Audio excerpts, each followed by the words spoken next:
Masa remaja kerap dijadikan masa paling asik buat main sama teman-teman seusia kita ya kan? Tapi nggak sama gadis satu ini. Di usianya yang masih belasan tahun, seorang siswi asal Aceh harus berjuang membantu perekonomian keluarganya. Zahra bekerja sebagai kuli bangunan dan kerap mengikat besi bangunan ketimbang bersenda gurau bersama teman-teman sebayanya. Duh, mudah-mudahan jadi anak yang sukses di masa depan ya. Di usianya yang masih belasan tahun, siswi sekolah menengah pertama di kota Lok Sumawe bernama Zahra harus mengalami perjuangan yang luar biasa.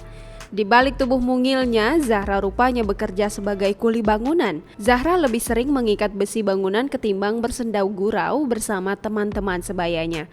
Hal itu ia lakukan demi membantu sang ibu, Lela, agar keluarga mereka bisa tetap melanjutkan hidup. Ibu Zahra, Lela, merupakan orang tua tunggal. Ia memiliki 4 anak.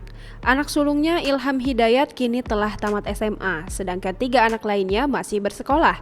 Mereka adalah Zahra, kelas 3 SMP, Sucila Ikomah, kelas 1 SMP, dan Wahyuda, kelas 1 SD.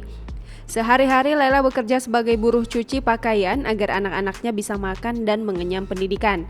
Keluarganya kini tinggal di gubuk reot tanpa penerangan dan berukuran 3 kali 2 meter di desa Utenkot, Muara II, Lok Sumawe. Akibat beban hidup itu, Zahra pun berupaya meringankan kesusahan ibunya. Ia terpaksa bekerja menjadi kuli bangunan di kota Lok Sumawe. Zahra tak merasa malu sebab ia dan keluarga harus bertahan menghadapi kerasnya hidup.